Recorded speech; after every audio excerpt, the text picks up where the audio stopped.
Hello, I'm Emilie, and I'm privileged to be able to talk to you, plague rats, and not yet plague rats, but yeah, whether you know me or not, this is an important thing that I'd like to talk about, the issue of bullying that unfortunately never really goes away, but it's kind of a lifelong journey, I think, for myself anyway, to see how we can make ourselves strong enough to be able to deal with these things, with other people's opinions, reactions to us, who we are, whether we have really crazy hair, or whether we are just special and different, or whether there's nothing very different about us outwardly and people just really have their own problems and take it out on us sometimes.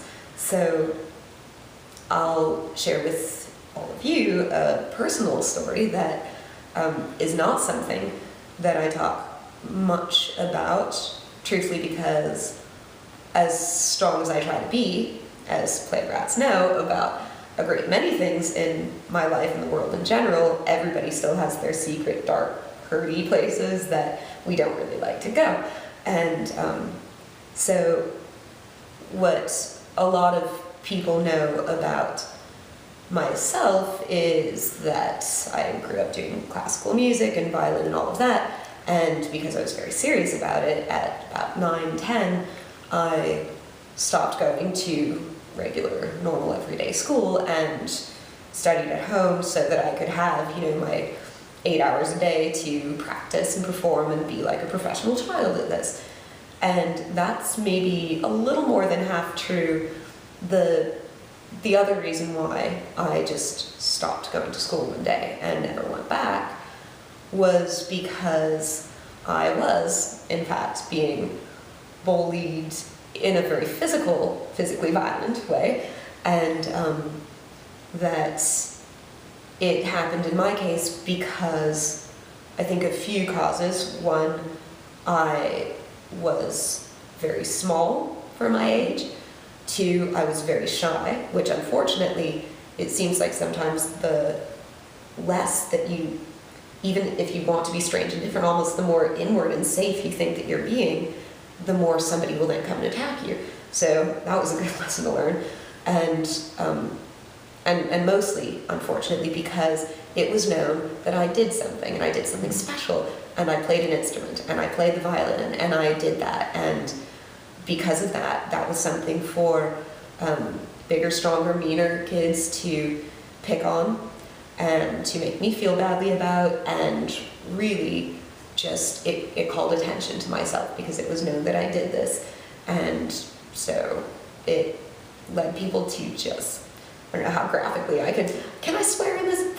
Really? Okay. Basically, yeah, it just led to like gangs of bigger, older kids just beating the fuck out of me and punching me in the face every day. And that was not a way to live my life. I was terrified to go back.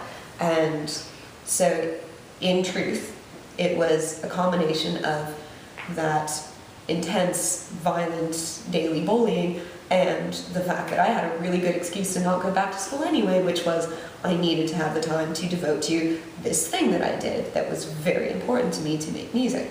So that is my own personal story in early childhood bullying, to where I think that I can relate to you if you're having issues like this.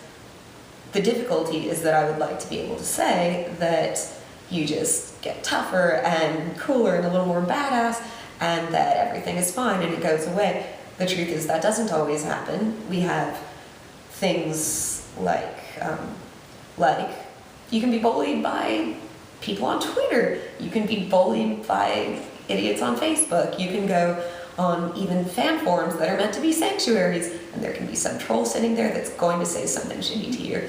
And that still happens to me every fucking day. So I think at any age and at any point in our lives of development, that it's always going to be useful to learn and to try to practice some techniques in feeling a bit more powerful, to where either you can ward off attacks if they happen, or more realistically, that you can deal with these things to where they do not shut you down. They do not kill, most importantly, I think, the spirit that made you call that attention to yourself and that made you special in the first place. The solution to these things are not to become normal.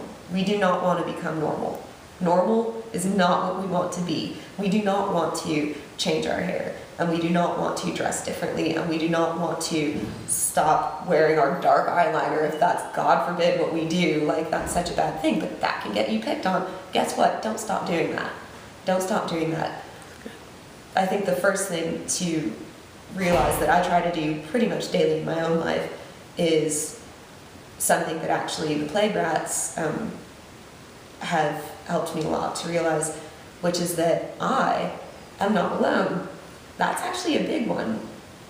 And I think when people do things or say things or push you in a bad way, that's still going to hurt, but knowing that you're very much not alone, it actually helps me a lot to know. And I think, I don't know if this is at all appropriate, but just on the practical side, especially as a young lady, look into some self-defense classes. That's actually a pretty good thing to do.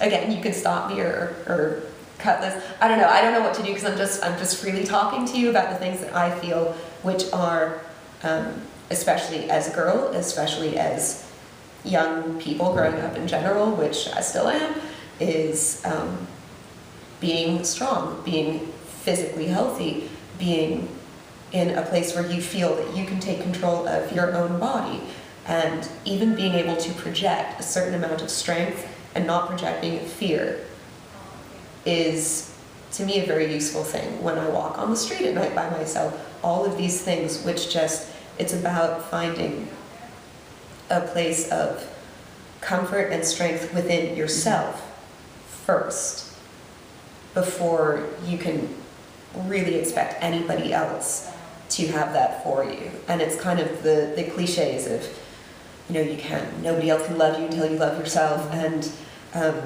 or even like with animals, like that horse knows. That horse knows if you're afraid, and if you are, it's probably gonna buck you off.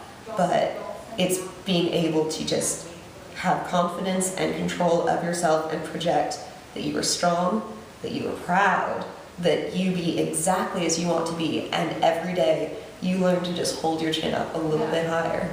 That makes a huge difference, especially when you're trying to hold up hair like this. So that's a big part of it. That you're not alone is a big part of it. And also, sometimes you may feel like there's nobody that you can go to talk to. And oftentimes there actually is. And realizing that this should never, ever, being bullied, being picked on, being beat up, being any of this is not your fault. It is definitely, it should never be a source of shame of any kind for you. And so you should never feel afraid or ashamed to tell somebody what's happening, whether it's a friend who could perhaps protect you, whether it's somebody that works at your school. If it is a parent, if it's somebody, this isn't something that you should be shy about. This is something that you should do everything possible to let people know that this is happening. And I think all of these things that you can do to make yourself stronger, to make yourself feel less alone, to have people on your side, and to feel like everybody needs to feel like somebody's got their back. And that's what I have the Bloody Crumpets for, is that that's our lives together, is we have each other's back no matter what. And we take care of each other if somebody says something shitty on Twitter, and because it doesn't matter who you are, if you are that sensitive person that people go after, that never ever stops. That doesn't stop for me. But it's about finding your support system by realizing that anytime anybody attacks you, it's usually because they are uncomfortable with themselves. Not that that really helps you to feel better about it in the moment, but realizing where it's coming from. It is never coming from you. It's never coming from an actual thing that is bad about yourself.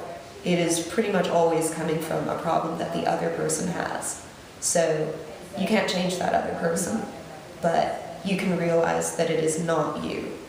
And I think at the very best, at those really dark times of feeling like this is just the worst that it can possibly be, is just, and how do you go on from there, is just doing what I try to do every day, which is just put one foot in front of the other foot, in front of the one foot, in front of the other foot, and just don't stop, and just keep going on, because there's going to be a point, and I promise this, in your life, where if you just keep going on, you're going to find that point where everything's going to switch. And even though you will still feel things from the outside, it's just not going to matter anymore. And you're going to be able to say, this is only happening because I'm fucking awesome. And that just bothers people. And because you are that strong and you are that special and you are that different, that's why this is happening. And just don't forget that oftentimes what makes people attack you is actually the best parts about yourself that you may have found and maybe they haven't found in themselves yet. So we just try to push them aside, give them all the best thoughts, and hopefully they will do that, but really make this about you. And it's okay to be a little bit selfish sometimes and just sit with yourself and realize and be proud and celebrate everything that you are that makes you different. And know that in all seriousness, we have built this asylum world as a sanctuary for ourselves and for you, because this is a place, through the music, through coming to see us, and just through knowing that we're here for you, that you can go to be safe and to be absolutely your most fabulous, terrifyingly gorgeous, individual, beautiful self, and not apologize for it, ever. So whatever happens outside in the rest of the world, this is a place that we're trying to create that is really a place where not only do you not apologize, but you celebrate. You celebrate everything that is different on the outside, on the inside, and we will learn to come to a place together. It's a lifelong process for me as well in our lives, that this will be a source of fun and celebration. That's what this is about, and I know that you can all do this. And I think that we've all dealt with a lot of the same things, and I know that you can do this. So just be incredibly strong, find that power in yourself, and yeah, come march with me, one foot in front of the other. That's how we do this. Plague Rats and all, thank you so much for listening and giving me the opportunity to speak to you, share my little secrets, and yeah, I hope to see you soon. You always have a cell in the asylum, so when you need it, welcome home. Thank you. That was amazing. Feel free.